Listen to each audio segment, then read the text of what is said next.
আমরা অস্ত্র বলি, অবৈধ অস্ত্র বলি, সন্ত্রাসী বলি, চোরাকারবারি বলি, মাদকের ব্যবহার, চোরাচালান ইত্যাদি বলি, এই সব কিছুর সাথে কিন্তু আইন শৃঙ্খলার সরাসরি সম্পৃক্ততা আছে, তথা নির্বাচনের পরিবেশের একটা সম্পৃক্ততা আছে। আনফরচুনেটলি আমাদের একটা খুব বড় দুর্ঘটনা ঘটে গেছে, নৃশংস হত্যাকাণ্ড ওসমান হাদির। এটা ছাড়া মাঠ পর্যায়ে আইন শৃঙ্খলা পরিস্থিতি অনেক ভালো। একটা নির্বাচনকে কেন্দ্র করে বাংলাদেশে প্রচুর হানাহানি হয়, সাম্প্রতিক সময়ে অনেক প্রাণ হারিয়েছি আমরা চাই না আর প্রাণ হারাতে। এর মধ্যে সর্বোচ্চ গিয়েছে আমাদের 2014 106 জন মারা গেছে শুধু নির্বাচন কেন্দ্রিক সংঘর্ষে। তো সেই দিক থেকে আলহামদুলিল্লাহ এই পর্যন্ত আমরা এই একটা বড় দুর্ঘটনা ছাড়া ভালোভাবে এগিয়ে এসেছি। সবচেয়ে ঘোষণার পরে আমরা কমিশনের পক্ষ থেকে কক্সবাজার দিয়ে সম্ভবত আমাদের পরিদর্শন এবং যোগাযোগের কাজটা শুরু করলাম। এটার একটা বিশেষ কারণ আছে, বিশেষ কারণ আপনারা সবাই উপলব্ধি করেন যে কক্সবাজারের একটা ইউনিক বৈশিষ্ট্য এবং গুরুত্ব। এই কক্সবাজার জেলাটা অন্য যে কোনো জেলার চেয়ে ভিন্ন, বিভিন্ন জেলার বিভিন্ন সক্রিয়তা আছে। কক্সবাজারের বিশেষত্ব সম্বন্ধে আপনারা আমার চেয়ে ভালো জানেন। এখানে দ্বীপাঞ্চল আছে, সমতল ভূমি আছে, পাহাড়ি এলাকা আছে, জঙ্গল আছে। এটা হচ্ছে ভৌগোলিক একটা বিষয়। এখানে আমাদের পৃথিবীর মধ্যে সর্ববৃহৎ বাস্তু সমস্যা, সেটা আপনারা হ্যান্ডেল করছেন, রোহিঙ্গা সমস্যা। এই রুটটা ব্যবহার করে আমরা দেখেছি অতীতে হিস্টোরিক্যালি আপনার মাদক চোরাকারবারি, অবৈধ অস্ত্রের চালান ইত্যাদি হয়ে থাকে। এখানে কিছু কিছু জায়গা আছে যেগুলো ডাকাত প্রবণ, ভৌগোলিক অবস্থার সুযোগ নিয়ে ডাকাতি হয়ে থাকে।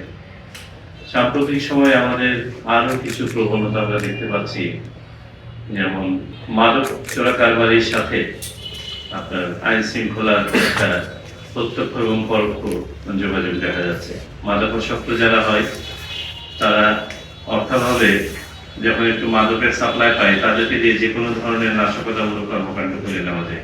আমরা ইতিমধ্যে পেয়েছি একাধিক স্থানে যে কাউকে দিয়ে একটু অগ্নিসংযোগের প্রচেষ্টা করা হয়েছে বা ককটেল নিক্ষেপের প্রচেষ্টা করা হয়েছে, দেখা গেছে লোকটা মাদকাসক্ত, তাকে কোনো একটা ইন্টারেস্টেড গোষ্ঠী এমপ্লয় করেছে এই কাজগুলো করার জন্য। এই যা কিছু আমি বললাম, আমরা অস্ত্র বলি, অবৈধ অস্ত্র বলি, সন্ত্রাসী বলি, চোরাকারবারি বলি, মাদকের ব্যবহার, চোরাচালান ইত্যাদি বলি, এই সব কিছুর সাথে কিন্তু আইন শৃঙ্খলার সরাসরি সম্পৃক্ততা আছে, তথা নির্বাচনের পরিবেশের একটা সম্পৃক্ততা আছে। এখানে আপনাদের চ্যালেঞ্জেস অন্য যে কোনো জায়গার চেয়ে বেশি বই কম হয়। এই জন্য এখানে খুব ভালো সমন্বয়ের প্রয়োজন, সার্বক্ষণিক নজরদারির প্রয়োজন। যে নির্বাচনের সময় আমাদের বিভিন্ন কমিটি এবং সেলগুলো কিভাবে ফাংশন করে। প্রথমত হচ্ছে নির্বাচন অনুষ্ঠানের জন্য দায়িত্বপ্রাপ্ত ব্যক্তি সার্বিকভাবে হচ্ছে একটা আসনের জন্য রিটার্নিং অফিসার। রিটার্নিং অফিসারের অধীনে থাকে তার সহকারী রিটার্নিং অফিসার, সাবসিকুয়েন্টলি কেন্দ্রগুলোর জন্য প্রিজাইডিং অফিসার, সহকারী প্রিজাইডিং অফিসার, পোলিং অফিসার। এটা হচ্ছে নির্বাচনী চেইন। আইন শৃঙ্খলা বাহিনী স্ব চেইনেও কাজ করেন, আবার সমন্বয়ের মাধ্যমে কাজ করেন। সকল বাহিনী কিন্তু এবার মাটিতে পারে, সেটা নিয়ে আমি আলাদাভাবে কথা বলছি। রিটার্নিং অফিসারকে সহায়তা করার জন্য তথা নির্বাচন কমিশনকে সহায়তা করার জন্য অনেকগুলো কমিটি কাজ করে এবং অনেকগুলো টিম কাজ করে। প্রথম যে টিমটা কাজ করে সেটাকে আমরা বলি ইলেকট্রাল ইনকোয়ারি কমিটি। এই ইনকোয়ারি কমিটিটা ইতিপূর্বে এটাই নাম ছিল, এইবারে এটার নামটা, এটার স্কোপটাকে বাড়িয়ে দিয়ে নামটাকে পরিবর্তন করা হয়েছে। এটার নামটা এখন হচ্ছে electoral inquiry and adjudication committee. এই কমিটিটা হচ্ছে একটা বিচারিক কমিটি, যুগ্ম জেলা জজ বা যুগ্ম মেট্রোপলিটন ম্যাজিস্ট্রেটের অধীনে এই কমিটিটা কাজ করে। যেমনটা নামটা বোঝা যাচ্ছে যে এটা ইনকোয়ারিও করে থাকে, আবার অ্যাডজুডিকেশনও করবে। অতীতেও করেছে একবার, অতীতেও ওদেরকে এইভাবে সক্ষমতা দেওয়া হয়েছিল। 2 নম্বর কমিটি যেটা আছে বা টিম আছে যেটা, সেটা হচ্ছে বিচারিক ম্যাজিস্ট্রেট, জুডিশিয়াল ম্যাজিস্ট্রেট। জুডিশিয়াল ম্যাজিস্ট্রেটরা আরেকটু পরে ডেপ্লয় হবে, যখন আমাদের শেষ সময়টাতে তারাও মাঠে থাকবেন এবং তারাও কিন্তু মোবাইল কোর্ট পরিচালনা করতে পারবেন। 3 নম্বর টিম যেটা থাকবে সেটা হচ্ছে আমাদের নির্বাহী ম্যাজিস্ট্রেট। নির্বাহী ম্যাজিস্ট্রেটরা ইতোমধ্যে মাঠে ডেপ্লয়েড হয়ে গেছে। প্রত্যেকটা উপজেলা বা থানায় আমরা 2 জন করে নির্বাহী ম্যাজিস্ট্রেট ডেপ্লয় করতে বলেছি। তাহলে আমরা 3টা বিচারিক কমিটি পেয়ে গেলাম মাঠ পর্যায়ে। কমিটির মধ্যে সবচেয়ে গুরুত্বপূর্ণ কমিটি হচ্ছে আজকের এই কমিটিটা, সার্ভেলেন্স এন্ড অবজারভেশন কমিটি। তারপরে আরেকটা কমিটি ফর্ম হবে, সেটা হবে 21শে জানুয়ারির পরে যখন প্রার্থী তালিকা চূড়ান্ত হয়ে যাবে, তখন আমাদের একটা মনিটরিং কমিটি হবে। সেই মনিটরিং কমিটিতে প্রার্থী বা তার এজেন্ট তারাও কিন্তু এইটা হচ্ছে নির্বাচনকে কেন্দ্র করে এই কমিটিগুলো। আর এর বাইরে আমাদের স্থায়ী কতগুলো স্ট্রাকচার আছে। জেলা পর্যায়ে আইন শৃঙ্খলা কমিটি আছে, যেটা একটা স্থায়ী স্ট্রাকচার। উপজেলা পর্যায়ে আইন শৃঙ্খলা কমিটি আছে, সেটা একটা স্থায়ী স্ট্রাকচার। এইগুলোর এখন কার্যক্রম নির্বাচনমুখী হয়ে গেছে। একটা সেল খুব গুরুত্বপূর্ণ, সম্ভবত সবচেয়ে গুরুত্বপূর্ণ সেল কাজ করে জেলা পর্যায়ে এবং উপজেলা পর্যায়ে। সেটা হচ্ছে আইন শৃঙ্খলা রক্ষাকারী বাহিনীর একটা সমন্বয় সেল, যে ভিজিলেন্স অন অবজারভেশন টিম।